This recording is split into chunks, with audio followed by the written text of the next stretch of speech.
Oh, aleluia. Tu és o Deus que jamais falhou.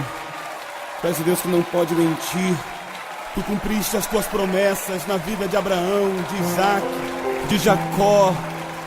E eu sei que o Senhor cumprirá também as tuas promessas na minha vida. Eu sei que os teus olhos estão em mim, Senhor. Oh, aleluia. Nós somos do grupo Mensageiros da Seara, um ministério de evangelismo e ação social interdenominacional, e nós estamos aqui hoje com o nosso irmão na fé, Ataliba Faria, e nós queremos falar de uma grande resposta de oração que ele teve na sua vida. A gente sabe que a resposta de oração, né, as respostas que o nosso Deus nos dá, elas são muito importantes para nós, para a nossa vida, para a nossa fé. E elas também são importantes também para outras pessoas. Porque muitas vezes a gente vê pessoas passando coisas semelhantes àquilo, né, que a gente passou, e a gente gostaria que aquela lição que a gente teve com Deus também pudesse servir para os nossos irmãos. E aí, muitas lições que eu tive na vida, muitas coisas que eu vi outras pessoas passando, serviram para mim. E hoje, então, aqui nós estamos com este propósito de falar sobre essa resposta que Deus deu para o nosso irmão que está junto conosco. Mas, inicialmente, eu gostaria que você se apresentasse, para que todas as pessoas pudessem estar conhecendo. Amém. Louvo os irmãos com a paz de Cristo. Meu nome é Ataliba Júnior, eu sou capelão evangélico, casado com a Berenice. Queria mandar um abraço, um beijo bem carinhoso para minha esposa, para minha filha Ana Clara, para os meus parentes, para minha mãe, minhas irmãs, meu irmão Alexandre, para os meus amigos, e que Deus possa estar nos abençoando nesse programa, para que nós possamos estar contando a nossa experiência. Tá certo. Ataliba Faria, você podia descrever assim, qual foi o problema que você passou? Qual foi o diagnóstico que você teve naquele momento lá da sua vida? Bom, em 2002 eu vivi um momento muito importante na minha vida e muito feliz. Eu vivi o nascimento da minha filha. E logo quando ela nasceu, ela estava para nascer, eu estava com a dor no ombro, fui no médico, no ortopedista. Aí o doutor Carlindo, lá em Poços de Caldas, me examinou e falou: não, você está com a tendinite, você toma esse anti-inflamatório, vou fazer esse raio-x, vou fazer um hemograma por desencargo de consciência. Aí nos dias que minha filha nasceu, minha esposa no hospital, eu fui fazer esse hemograma. E aí no hemograma deu que eu estava com leucemia mieloide crônica, tá? Vulgarmente conhecida como câncer no sangue. Então, quando eu fui diagnosticado pelo Dr. Carlindo, lá em Poços de Caldas. Eu entrei no consultório, a primeira coisa que ele virou para mim, eu contei para ele a história, o que você tem? Aí eu contei para ele a história, que eu estava com uma dor no ombro, que o Dr. Carlindo tinha pedido esse exame de sangue. Ele virou para mim e falou assim: você acredita em Deus? Aí eu acredito. Pois é, porque no meu primeiro dia de aula, o professor chegou no quadro lá e escreveu: sedar um dolo divino est, sedar a dor é o divino, sedar a dor é o que vem de Deus. Então, meu filho, você pode ter certeza, viu? Tem alguém lá em cima olhando por você. Você está com um quadro de leucócitos aumentado, mas para mim você está com leucemia mieloide crônica. Tá certo. E aí, quando ele diagnosticou, ele me deu esse diagnóstico, ele virou para mim e falou: mas você corre, viu? Você corre porque para você estar com um quadro aí de 800 mil, pouco custa. Você vai para onde? Aí no computador, você quer ir para Belo Horizonte ou Campinas? Eu vou para Belo Horizonte, eu tenho um apartamento lá. Mas você vai que dia? Não, estou indo hoje mesmo.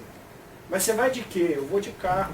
Mas seu carro está alinhado, balanceado? Tinha acabado de fazer revisão no carro. Tá alinhado, balanceado. E aí ele virou e falou assim: mas cuidado, viu? Que a gente costuma dar uma notícia dessa ao paciente aqui no consultório, ele morrer na estrada.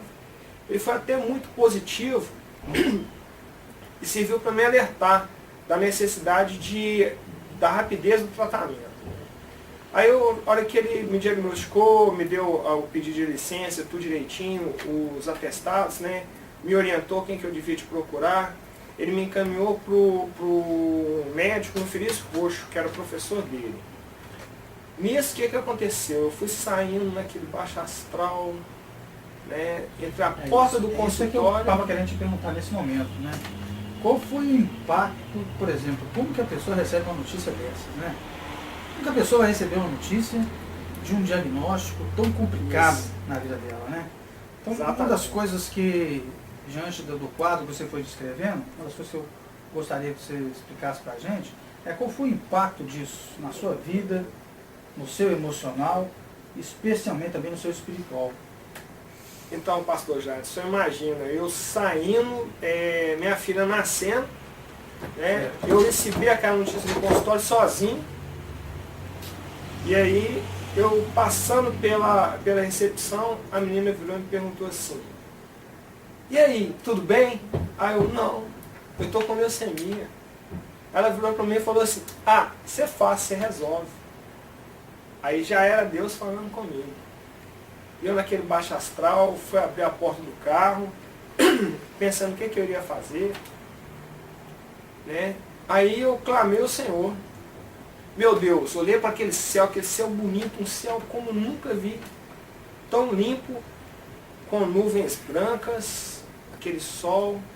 Eu virei e falei assim, Senhor, o Senhor tem que me dar força, o Senhor tem que me dar fortaleza, o Senhor não pode deixar nada me abater, porque minha filha acabou de nascer, eu quero ver ela crescer, quero ver ela entrar na igreja, quero entrar com ela na igreja, quero carregar meus netos nos braços. Então me dá força, Senhor. E a partir de então, eu acho que Deus ouviu o meu clamor e começou a aumentar os meus dias. Eu fui chegando em casa, minha avó estava lá em Poços de Caldas. E minha esposa estava de resguardo. Minha filha tinha acabado de nascer. Como é que eu dou uma notícia dessa para elas? Minha avó com 77 anos. Minha esposa tinha acabado de nascer. Eu estava no resguardo ainda. E o risco? Eu virei e chamei uma vizinha nossa de lá, a Maísa, que eu costumo até falar que era minha mãe de posse, queria mandar um abraço para ela também. Eu chamei ela no quarto e expliquei para ela a situação, Maísa, eu tô com isso, estou com leucemia. Aí ela, só isso? Aí você é fácil, você resolve. O Senhor falando de novo. Aí depois eu vou dizer, se alguém chegasse para mim e falasse assim, eu estou com essa situação aqui, leucemia, inicialmente eu creio que eu não diria para essa pessoa que isso é fácil, não, realmente, mas bem possivelmente Deus já estava usando essas pessoas para falar, né? Porque a gente não deve tentar aumentar o problema da pessoa ficando totalmente pessimista. Mas a gente também não deve falar para a pessoa que também é uma coisa. Mas elas realmente foram corajosas quando elas chegaram a te falar disso. E Deus é maravilhoso, né? Você vê só, eu peguei e liguei para minha irmã veio em casa, aí começou a chorar comigo no quarto, nós dois escondidos, conversando, né? Já planejando a viagem. E eu, pode parar, porque para me derrubar tem um monte de gente, mas eu quero você para você me ajudar. A minha irmã Alexandra. Aí ela, então tá. Aí nós compramos a passagem, viemos de lá para cá. E a Alexandra me acompanhou no início do tratamento. Me acompanhou no Felício Roxo, né, que eu fui atendido de pronto, quando esse caso sabendo que eu era do interior. E ainda mais encaminhado por um ex-aluno do Dr. Romeu, lá do Felício Roxo. Então, o que aconteceu? Eu comecei o tratamento logo de cara. Aí minha prima, quando eu cheguei, minha irmã estava aqui hospitalizada. Eu cheguei no hospital para conversar com minha outra irmã, a Kátia. Minha mãe tinha perdido a voz. Quando ela ficou sabendo, ela ficou rouca. Perdeu a voz. Ficou muda, praticamente. Estava falando bem arrastado mesmo. Mas acontece que existem alguns amigos que são mais até chegados que irmãos, né? Então, as meninas da Dona Maria, a Dona Maria, do seu Dirceu, foram até lá ao meu socorro. Então, na hora que eu assustei, o hospital estava cheio de gente lá, que não só foram ver minha irmã, mas foram me ver também. Aí estava lá a Dicélia, a Dina, a Andréia, a Dona Maria foram para me dar apoio, né? E dar apoio também para minha mãe. E aí, resultado, eu comecei o tratamento, fui encaminhado então para o Hospital das Clínicas. Aí no início do tratamento, minha prima pega e me liga. Antes de iniciar o tratamento no Hospital das Clínicas, minha prima pegou e me ligou, a Márcia. Queria mandar um abraço também para você, viu, Márcia? Eu tenho muito carinho por você. ela virou e me ligou. Ô Juninho, fiquei sabendo que você tá com esse probleminha aí, eu tô e tal, tô com leucemia. Você não quer tratar com a gente aqui não, no Hospital das Clínicas? Eu vou ajeitar para você aqui com o Dr. Quintão, médico renomado no Hospital das Clínicas, da equipe da doutora Nelma. Aí eu virei e falei, uai, mas eu já estou tratando. Ah, não, você vem para cá porque esse tratamento ele é caro. E olha, você daqui a pouco você está vendendo a casa, o carro, o cachorro, o papagaio, até aquela fazenda no Pantanal, a esposa. Então eu, não, tá tudo bem. Fui entrevistado pelo doutor Quintão, ele ligou para a doutora Nelma, né? Outra médica renomada também, por quem eu sou muito agradecido. E eu iniciei o tratamento com o meu amigo lá, doutor Sérgio. Né? O doutor Sérgio até então não conhecia. Tratei com ele 4 anos e meio, tomando interferon.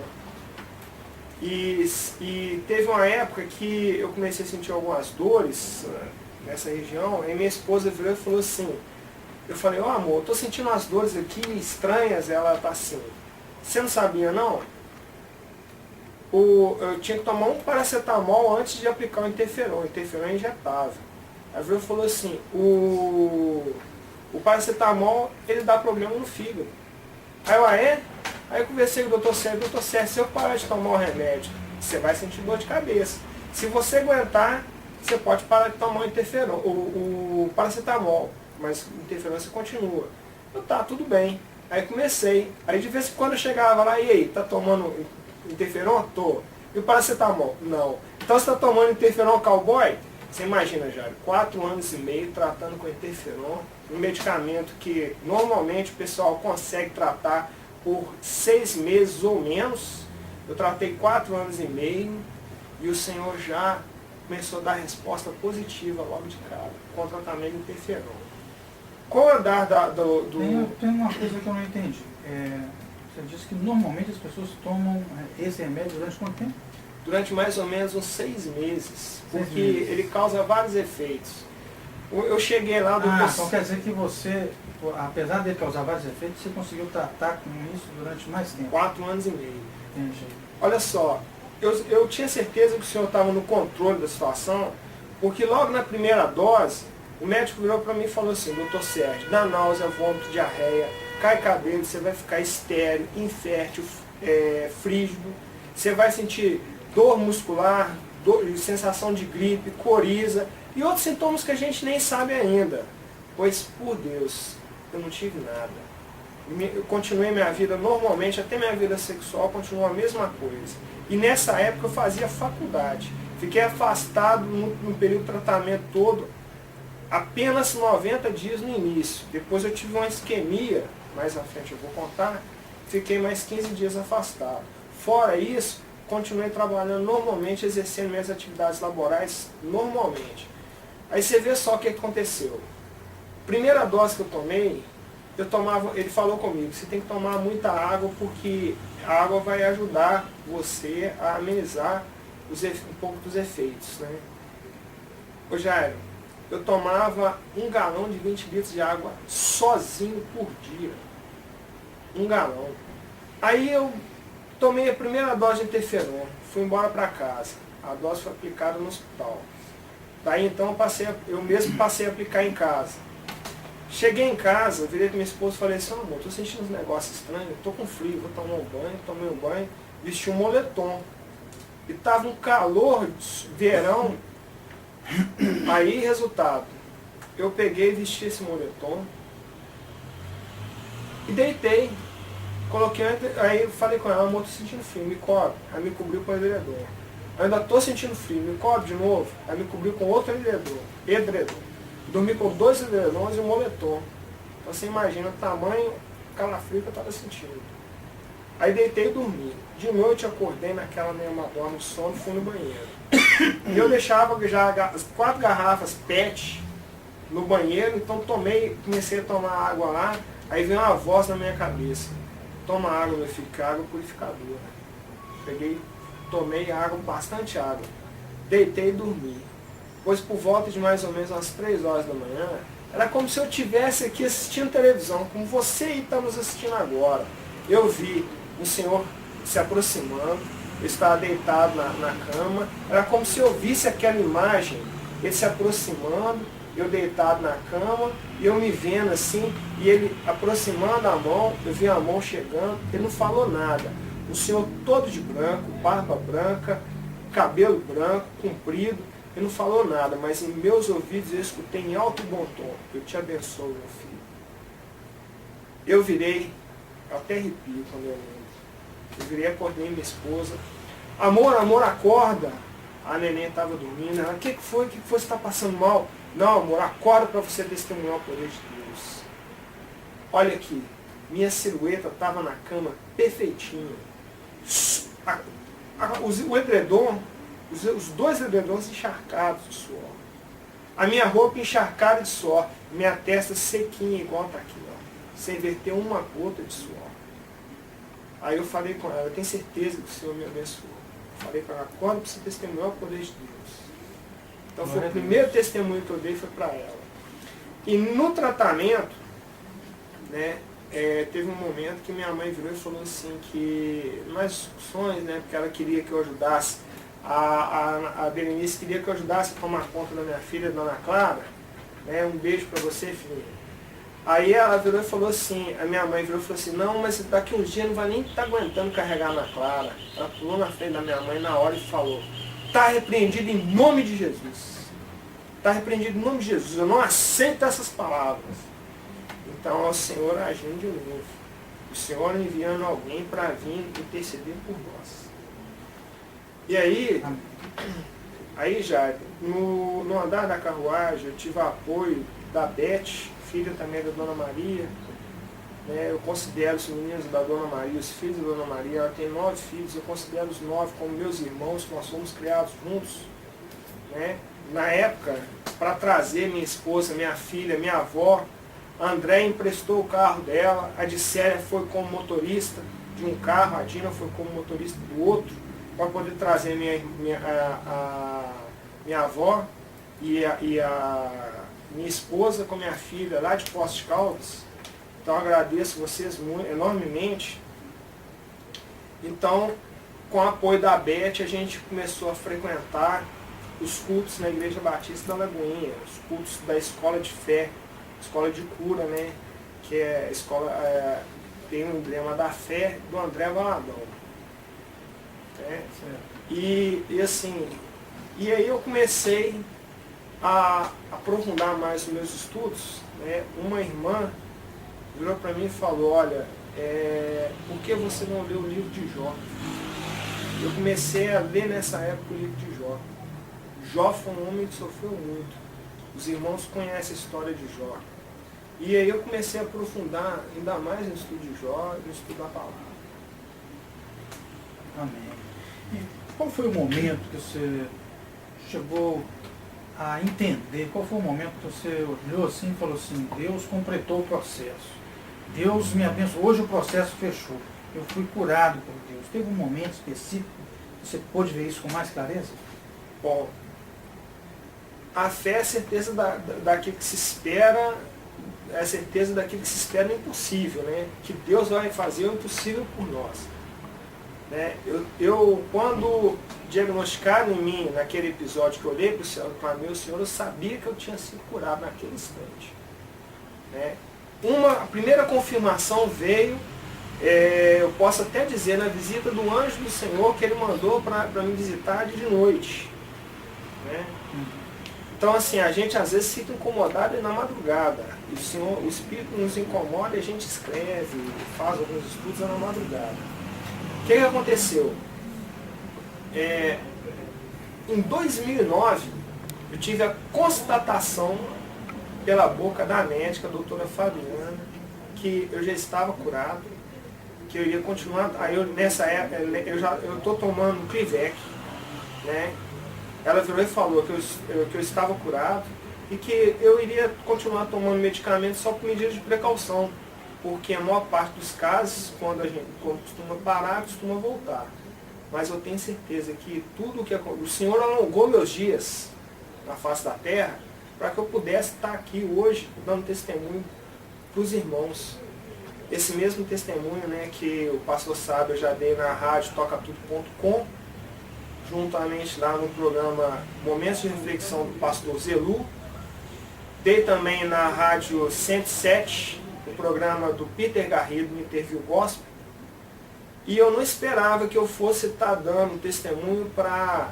Eu pedi ao Senhor no coração para que eu pudesse estar dando esse testemunho nas igrejas que me recebessem. Logo, quando houve a constatação da cura, eu dei o testemunho na igreja do Evangelho Quadrangular, do pastor Ricardo, lá no bairro Copacabana. E já dei esse testemunho também em outras igrejas, e eu não esperava nunca que o meu testemunho fosse ter esse alcance, né? Como está tendo hoje no seu programa, no Mensageiros também. A gente tem um blog que eu postei lá o testemunho, que é o capelaniagospel.blogspot.com, onde a gente posta também os estudos evangélicos, né? Bom, eu gostaria, Pataliba, de estar lembrando com você aqui da importância que tem, né, você estar falando para as pessoas aquilo que você passou, aquilo que você viveu, porque isso vai trazer realmente para que as pessoas possam se lembrar de buscar a Deus na hora certa, de clamar a Ele no momento certo. E eu queria saber de você aqui, se é claro que você já falou do que aconteceu com você aí, onde foi possível, até na rádio, em igrejas, mas você também conversou pessoalmente, você viu uma pessoa passando mais ou menos pelo que você passou. Eu gostaria de saber como é que essa pessoa ficou e o que você disse para ela. Bom, como eu te disse, né, uma das famílias que mais me ajudou foi a família da Dona Maria. E o marido dela, o Dirceu, ele teve um problema, sofreu um câncer também. E aí, resultado, ele chegou a um ponto que ele ficou internado no hospital, no isolamento, no São José, com 7 tipos de bactérias diferentes. E os irmãos, o médico chamou a família e desenganou ele. E aí os irmãos foram para despedir dele. Então a gente já vinha fazendo clamando pela vida dele, já orando há algum tempo. E aí, resultado, quando aconteceu isso, eu falei com os irmãos, com os filhos da Dona Maria, que eu tinha certeza, tinha no meu coração, que aquele não era o momento dele ainda, que o Senhor tinha um propósito na vida dele, para unir, e que aquilo ali era para unir ainda mais a família. E resultado, graças ao Senhor, bom Deus, ele está restabelecido, está aí vivo e está passeando uma hora dessa. Glória a Deus. Amém? Glória a Deus por isso. Eu queria que a gente lembrasse aqui, você me falou de 2 textos que foram importantes para você dentro daquele tempo que você viveu, né? Isso. Foi Tiago 5,15. Você chegou a ler esse texto, pensar nesse texto lá nos momentos difíceis? Pensei, gostei nesse texto também. E no texto de Isaías, né? Então diz aqui a palavra, ó, e a oração da fé salvará o enfermo, e o Senhor o levantará, e se houver cometido pecado, ser-lhe-ão perdoados. Glória a Deus. Glória a Deus. Amém. Amém. Então, gente, o objetivo que nós temos aqui é de levar essa palavra às pessoas para que você nunca imagine que é tarde. Nunca imagine que um diagnóstico negativo para a sua vida, que esse diagnóstico é final. Tudo só é final a partir do momento que é a vontade de Deus. O nosso Deus, como o nosso irmão aqui na fé, Ataliba Faria Júnior, veio aqui nos trazer aqui essa palavra de consolo, de exortação. O nosso Deus é o Deus dos impossíveis. E nós jamais podemos dizer que o nosso tempo é o tempo de Deus. Às vezes nós achamos que a bênção chegou, que a bênção chegou e ela ainda não chegou. E às vezes nós achamos que é muito tarde. Às vezes nós achamos que está tudo perdido e não está. Então é isso, essa é a mensagem que a gente gostaria de deixar para você, porque o nosso Deus é um Deus vivo, é um Deus que conhece a nossa vida e que participa. Que o nome do Senhor seja glorificado. Em nome de Jesus. Peça para o Senhor fazer um milagre na sua vida, porque hoje a salvação entra na sua casa.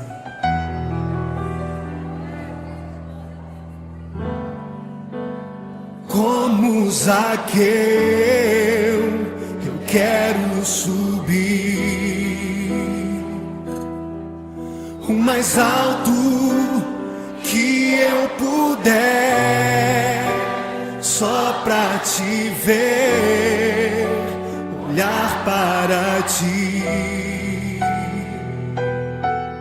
e chamar sua atenção para mim.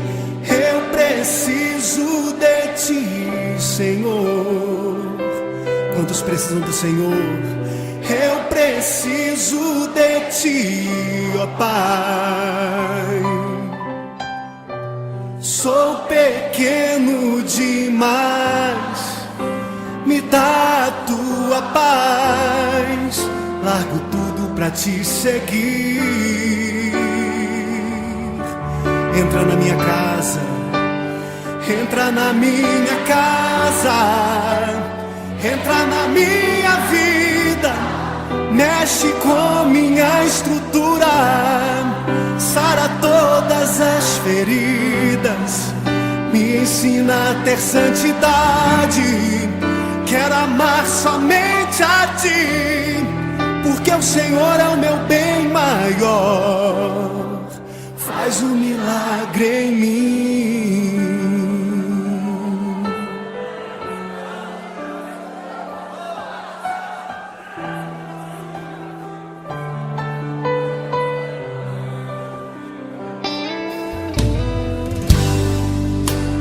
Como Zaqueu,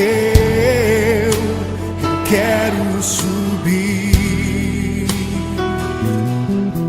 o mais alto que eu puder,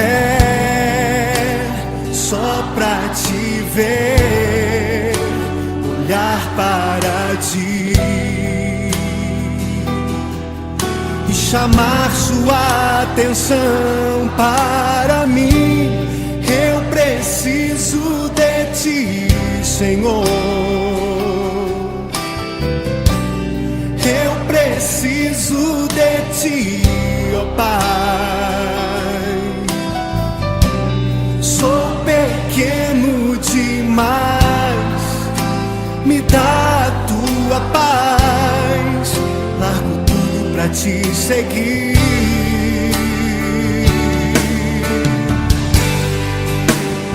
Entra na minha casa, entra na minha vida, mexe com minha estrutura, sara todas as feridas, me ensina a ter santidade. Quero amar somente a ti, porque o Senhor é o meu bem maior. Faz um milagre em mim. Entra na minha casa, entra na minha vida, mexe com minha estrutura, sara todas as feridas, me ensina a ter santidade. Quero amar somente a ti, porque o Senhor é o meu bem maior. Faz um milagre em mim. Entra na minha casa, entra na minha vida, mexe com minha estrutura, sara todas as feridas, me ensina a ter santidade. Quero amar somente a ti, porque o Senhor é o meu bem maior. Faz um milagre em mim. Entra na minha